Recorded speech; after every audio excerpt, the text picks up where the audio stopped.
definitely. I think the start, the boys didn't really get a hold of the first sort of 15 minutes, but I said to the group that there is a lot more in this group than what they believe, and I believe in them. And I think the fact that the senior players really took control through the week played a big part in obviously what they needed to do throughout that game. We knew that Newcastle were going to come out quick, and we probably didn't handle that as well as we would have liked, but the resilience of the group is always growing. That's one thing I can see in this group. Robbie, what was the chat after that second try? You all got together and I don't know what was said. What was said? Just scrap it.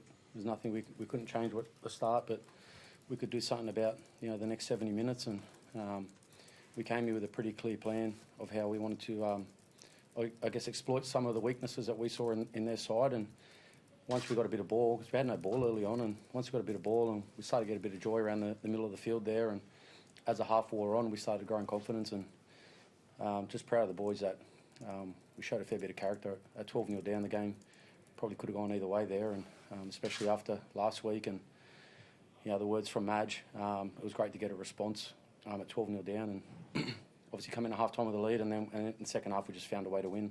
How good does it feel to walk off the field? I know you didn't want to make this week about you, but the courage and the commitment out there. Come to Newcastle and play in front of 21,000, down 12-0 and come back. Yeah, with our season on the line, and that's the main thing, and that was the message all week. It wasn't about my milestone. Milestone games don't necessarily get you a win unless you show up and prepare to get the win. And we came here with our season on the line, and it's obviously a big week for the town up here, and Newcastle obviously have had their backs against the wall as well. So we had our work cut out, and then at 12-0 down, it's even tougher. So just really proud of the boys that we could find a way to win and keep our season alive, because in the context of where we are on the ladder, and Newcastle were 2 points ahead of us, that really was a 4-point game. So we're back at home next week, and if we can build a bit of momentum, then anything's possible. You talk about your team and getting that win, how important it is, but can we talk about you for a minute? You played your 300th NRL game. You must be a little bit proud of yourself. Yeah, just I think in weeks like this, you reflect, and you reflect on what it took to get here, because it's you don't just get here on your own.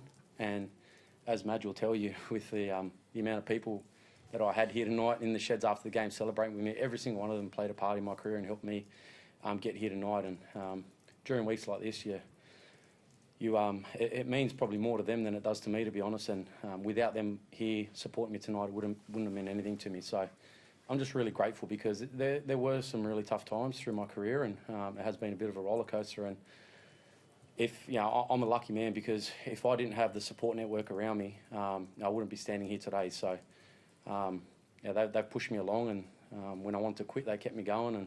And without them, like I said, I wouldn't have been here. So I'm a lucky man, and hopefully they're proud of me tonight.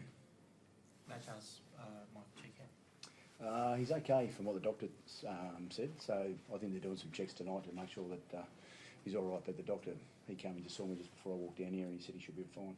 What do you make of the incident? Obviously, look, I think it was more accidental than anything. Obviously, they were competing for the ball, and I'd have to see it again in close vision. I could only have the wide vision on that one. So, look, I'll wait and see how it pans out. What does that tell you about tonight? The way you came here, like Robbie said, with your season on the line and fought back, Madge. What does that tell you about the squad you've got now? Yeah, I haven't changed my thoughts about this squad. It's why I challenged them, I suppose, in the way I did throughout the week, because I think there's a lot more in this group, and I really do. I've obviously been doing the coaching gig for a little while now, and I see a lot of these players that, the stronger they believe in themselves, the better they're going to be. And that's the big piece that I'm trying to get these boys to understand, is that, a game like that, with so much going on around them, to be able to fight back. This group's shown that many times throughout the season. We've probably fallen short a couple of times, but we've been very close. So if they keep continually finding what they did there tonight, there's no reasons why we can't keep progressing forward in what we want to try and achieve. I came together in November and we spoke about what we want to achieve, and that's within us. But this group has got a lot more left in them, and I enjoy turning up each day because they're doing that themselves. And if they do that, then there's no reasons why we can't keep really marching forward in what we want to do. Yeah, there's a lot of talk always about Newcastle and the fact that they've gone through some tough years, but for the Tigers fans, you haven't been to the finals since, I think it was 2011. So yeah, there's big motivations. Oh, there's huge motivation. That's why we do. That's why we play. That's why I coach. Is that that's the whole reason why we it's to get to the grand final. And every single player is learning how to turn up each week better and better. And if they keep doing that, well, you never know what could happen. For someone, especially like Luke Brooks, who hasn't played finals yet, but for him to 2 try assists tonight, and you've been a big supporter of him all year. How important is it for him to deliver over the next 7 weeks? And it's building consistency to play like that week in, week out, and that's the challenge for all of us, to make sure that we can turn up and do that next week, because this week's irrelevant if we don't. So it's about going back and preparing, but one thing I want them to do is to make sure they enjoy this moment with Robbie, and they've been able to do that 2 weeks ago with Benj, and it's not often that you get to have 2 players playing 300 games. They're going to be spoken about forever within this club and for the game, and they've created a lot of magic moments right throughout their careers. And I remember as a coach, when I started as an assistant coach, I used to watch Robbie and watch how he used to change the game.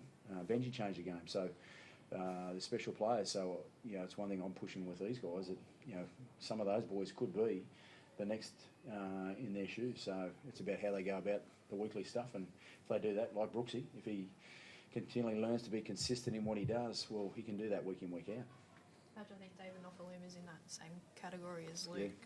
His try-saving effort tonight, in a wash-up, it probably gets you the win, I guess. Yeah, he's a good player, Noff. Real character. I really enjoy coaching him. He's he's just very busy on the field, and you feed off him.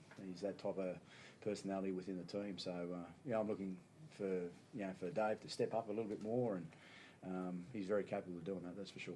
Robbie, just a thought on Benji's try from inside the 10 tonight. Turned the clock back a bit.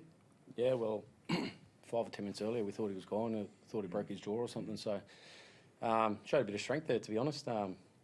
Kept his elbow off. It was pretty smart. It was good awareness from him to keep his elbow off the ground, and obviously the strength to go over. So in the context of the game, it was massive for us to put us in the lead going in half time. It's the first time you and Benji scored a try, Robbie, since 2011 final series. Is that Together. Noman? Is that Noman? Really, together? Jeez. Far out. I don't know about that. We're 2 old fellas scoring tonight, eh? We're good. Thank you very much. Thanks, Paul.